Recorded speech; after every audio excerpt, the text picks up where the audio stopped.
चाहिँ हाम्रो टिकट हो। टिकट यहाँबाट टक्क स्क्यान गरेर छिराउनुपर्छ अनि चढ्नुपर्छ। यो चाहिँ टिकट हो। टिकट यहाँ टक्क स्क्यान गरेर छिर्छ। अहिले सिलिजेमी होइन स्लेमी डाँडामाथि हामी गइरहेछौँ। सेम लाइक मनोकामना होइन बाटो चाहिँ उकालो चढिँदैछ।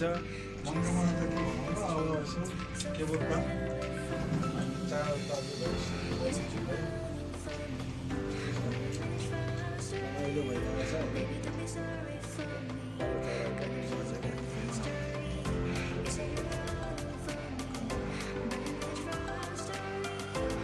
लाग्छ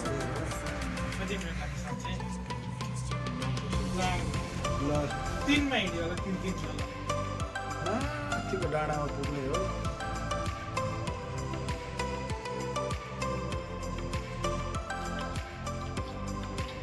तलको देखेको टक्क जागु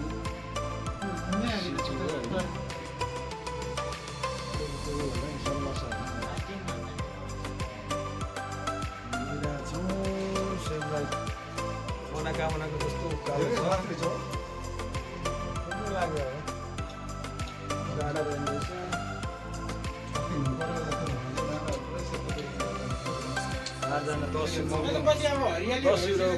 साथीहरू चाहिँ है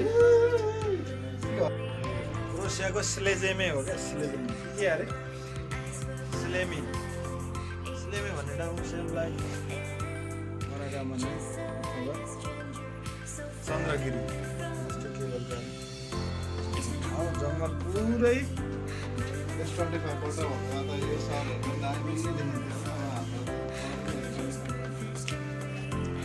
जङ्गल चाहिँ पुरै पात झरेर पुरै रुख मात्रै भएको छ। पुरै हरियाली भएको बेला ए यस्तो भएको छ। जस्तै हिउँ परेको थियो टक्क सुक्ने बेला भयो।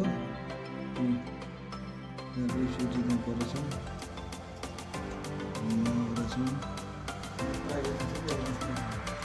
7वटा पोल अहिलेसम्म। कतिवटा छ ऊ चाहिँ 6वटा छ त।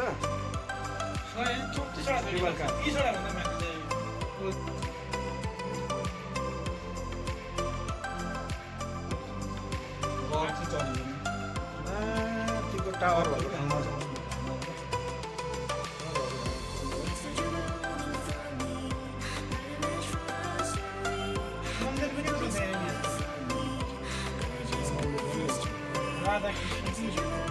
कृष्ण मन्दिर हो। त्यो चाहिँ बेलुका आधी घन्टा त खुल्दो रहेछ। माथि डाँडा कसको क्रोसियाको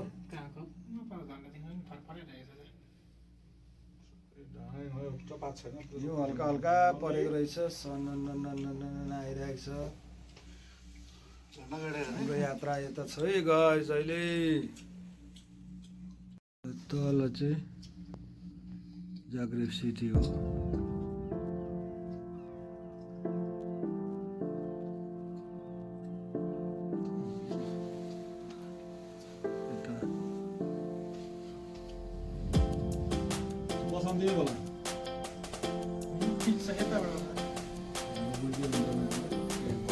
हामी चाहिँ अहिले डाँडा आइपुग्न आँटेको छौँ। त्यतिकै खोले हो यो आएकै छ। यहाँबाट पनि चल्न सक्छ। यहाँ चाहिँ पार्किङ होइन त। यो चाहिँ ब्रेक बस्ने ठाउँ रहेछ। एकछिन आराममा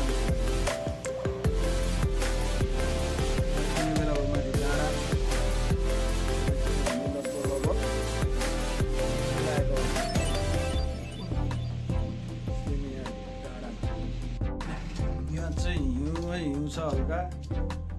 हिजो परेको हिउँ बग्लेको छैन। राम्रै देखिएको छ मैले।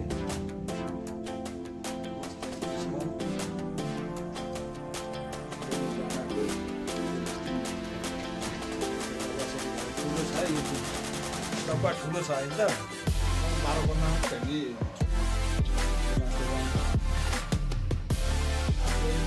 तल्लो चाहिँ यो ब्रेकिङ स्टेसन रहेछ है। यहाँबाट हिँड्दै हिँड्दै हिउँ खेलेर गएर त्यहाँबाट चढ्न नै मिल्यो।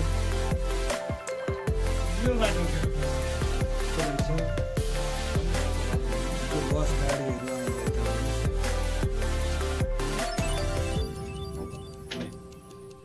आउँदै सहर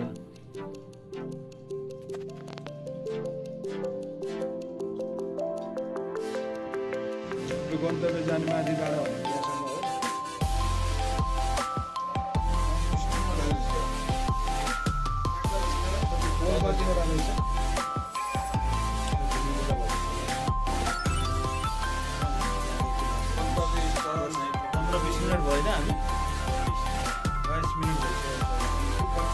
चाहिँ लाग्ने रहेछ है।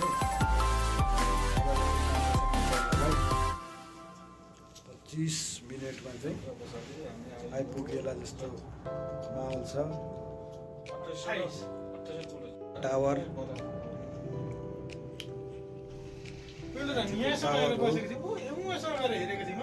त्यहाँबाट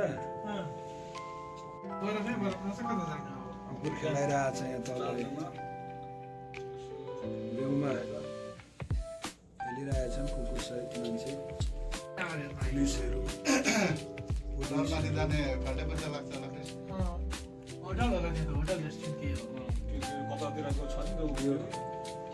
बसेर चिसो चिसो खाने ठाउँ पनि रहेछ है।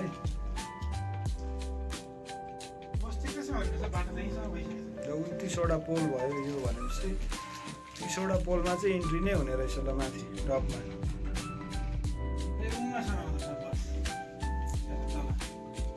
बसको स्ट्यान्ड होला यता माथि टावर चाहिँ आइपुगिएको छ अहिले डाँडामा। टप डाँडामा उत्रिने बेला भइसक्यो। उत्रिने बेला भइसक्यो र हामी उत्रियौँ है ल यहाँबाट। राइट टाइम परेको छ अहिले चाहिँ हिउँ परेको अवस्थामा ठ्याक्कै आज राइट टाइममा आइएछ। स्लेजिमी डाँडा हिउँ पग्लेको छैन यस्तो छ है यहाँ चाहिँ गाइस। डाँडामा चाहिँ हिउँ लगभग सधैँभरि हुँदो रहेछ। रमाइलो रहेछ चिसो चिसो मौसम। ओहो यस्तो रहेछ है। यहाँ चाहिँ यहाँ आइपुगिएको छ चिसो डाँडा स्लेजिमी। चिप्लो बाटो छ है। बाटो चाहिँ यहाँ एकदम पानी पानी जस्तो छ। पुरै बाटो चाहिँ यस्तो रहेछ यहाँ जोगिएर हिँड्नु झ्याप झ्याप खुट्टा नि डुब्ने रहेछ। जुत्ता चिप्लेर ठ्याक्कै ढल्छ मान्छे। खतरा रहेछ होइन।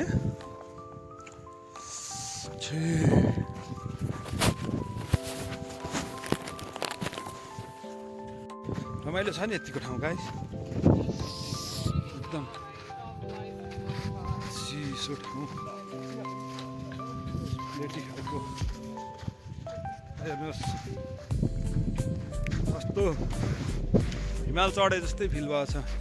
यो चाहिँ माथिको टावर है गाइस। तलबाट देखिने झाँक्रीबाट सब देख्छ यो टावर। हेर्नुहोस् कस्तो छ है। चाहिँ यस्तो गाउँ रेकडाहरू त्यहाँ हिँड्दैछ। यताको गाउँमा चाहिँ पुरै हिउँ परेको रहेछ। तल गाउँ छ पुरै हिउँ परेको गाउँ छ यो। हेर्नुहोस् म देखाउँछु तपाईँहरूलाई वही हिउँ भएको गाउँ। ल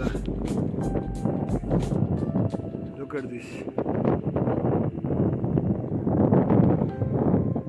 यो चाहिँ मनाङ मुस्ताङ जस्तै छ है गाइस। यो चाहिँ यस्तो दामी छ। कहिले छ नि यहाँ चाहिँ स्केटिङ गर्ने ठाउँ। यहाँबाट फट्ट तल गएको मान्छेहरूलाई स्केटिङ गरेर यसरी ल्याउँछ। यसले बोकेर त के रहेछ भनेको यो चाहिँ मान्छे चढेर यसरी तल चाहिँ चिप्लेर जाने, माथि आउँदा चाहिँ यसले बोकेर ल्याइदिँदो रहेछ है गाइस। यो स्केटिङ गरिरहेको छ नि यहाँ। हेर्नुहोस् नजारा बसुरो यहाँ छ। हेर्नुहोस् तल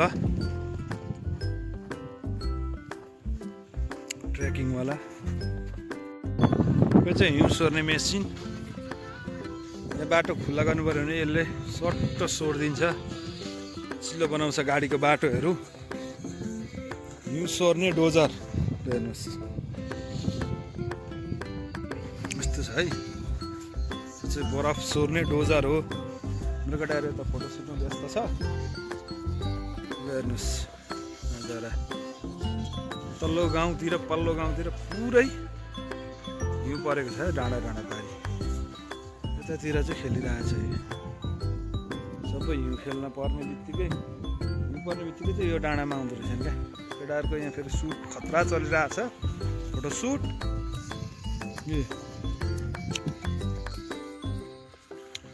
कुकुर हिउँ खेलिरहेको छ।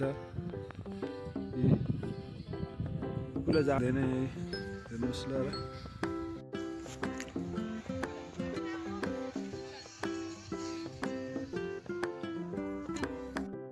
दामी छ है। सर ठाउँ ल एउटा भिडियो बनाउनु आउनु यता। ठाउँको बारेमा भनिदिनु कस्तो रमाइलो भएको छ कि छैन? रमाइलो भइरहेको छैन? हल्का चिसो छ है। कस्तो छ सर एकदम घुमाइ कस्तो लाग्यो? -0 होला होइन हामी बसेको त्यस्तै छ चिसो। रमाइलो भएको छ कि छैन? रमाइलो एकदम भएको छ तर अलिकति विन्ड चाहिँ भएन चिसोले गर्दा होइन। सायमाई कस्तो छ त? घुम्न आएको अवस्था कस्तो छ? ठिक छ रमाइलो भयो नि होइन कि छैन रमाइलो? ल यतिको ठाउँ रमाइलो छ। हामी 4 जना आएको थियौँ साथी मिलेर डाँडामा घुम्नलाई। रमाइलो भयो। यसो चिसो चाहिँ चिसो छ, चिसो सहित रमाइलो दृश्य। रमाइलो दृश्यले गर्दा चिसोको अनुभव बिर्सेको अवस्था त्यस्तो छ गाइस। हामी चाहिँ लगभग घुमेर अब माथि डाँडा घुमेर यतातिर लास्ट भइसकेको छ।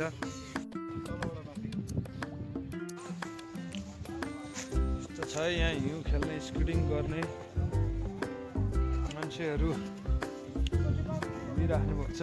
सबै रमाइराख्नु भएको छ चिसोमा। एकदम चिसो छ। चिसो भयो भने रमाइलो छ है गाइस होइन। यहाँ चाहिँ नसक्नु रहेछ डाँडाको हिउँमा खेल्ने खेलाडीहरू पनि हुनुहुन्छ र रमाउने साथीहरू पनि हुनुहुन्छ।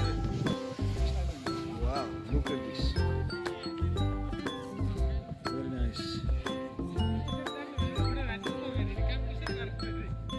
स्केटिङ खेल्ने खेलाडी साथीहरू, खेलाडी अथवा खेल्न रमाउने साथीहरू हुनुहुन्छ। बच्चा बच्चीहरू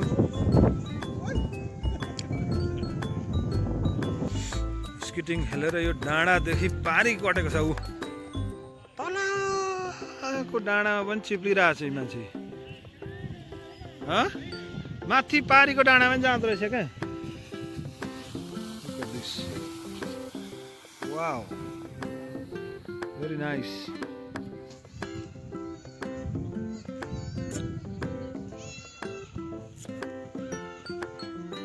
खेलाडी गाइस यस्तो छ गाइस। खेलाडीहरू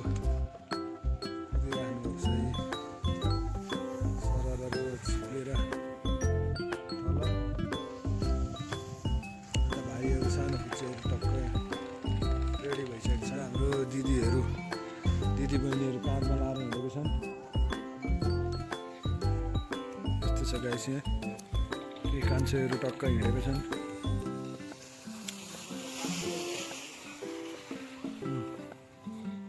रमाइलो छ है। हामीलाई चाहिँ आउँदैन त्यो भएर नखेल्या हो। हामीलाई पनि आउने भने चाहिँ खेल्थ्यो होइन। हामी चाहिँ यो स्केटिङ खेल्न नसक्ने भयो। गाह्रो छ जस्तो छ। फेरि हात खुट्टा भाँच्यो भने भोलि कसले काम गरेर कसले पालिदिने, त्यही भएर हामी चाहिँ यो खेलिएन आज चाहिँ। नेक्स्ट टाइम आउँदा चाहिँ सेफ्टीहरू प्रिपेयर भएर आउने हो, त्यसपछि खेल्ने हो।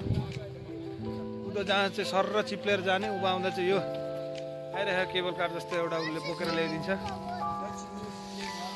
यसले बोकेर ल्याइदिन्छ है गाइस। आएर खेल्ने मन छ भने चाहिँ टक्क सेफ्टी सहित बोकेर आउनु होला, ग्लोभ्सहरू टक्क। यस्तो छ, हामी चाहिँ खेलिएन किनभने काम गर्नुपर्ने हुन्छ, भोलि काम गरेर कमाएर खानुपर्ने हुन्छ, त्यो भएर हामी चाहिँ खेलिएन। चिसो नि भइसकेको छ, अब हामी अन्तिम अवस्थामा छौँ। यस्तो मजा हुन्छ यहाँबाट तल गएर यसले बोकेर ल्याउँछ क्या, यसमा टक्क लगाइदिएर यसरी हेर्नुहोस्, उँभो आउँदा चाहिँ यसले टक्क बोकेर ल्याउँछ। उँधो जहाँ चाहिँ चिप्लेर जाने हो, ल हेर्नुहोस् यसरी बोकेर ल्याइदिन्छ सट्ट, टक्क यसलाई फालिदिने। त्यस्तो छ, रमाइलो छ। एकदम चिसो भइसकेको छ। हामी चाहिँ अब घुम्दा गरेर अब चाहिँ बस्नु नसक्ने अवस्था भइसक्यो, हावा चलेको छ। यो चिसोमा बस्न सकिन्न धेरै। अब हामी घुर्ने बेला हिउँ सोर्ने मेसिन, यो चाहिँ टक्क हिउँ सोर्छ, यसले यहाँ बाटो सफा गर्छ। छ गाइस होइन, पारी डाँडा पुरै हिउँ परेको छ। होटल हुनुपर्छ टावर सहितको।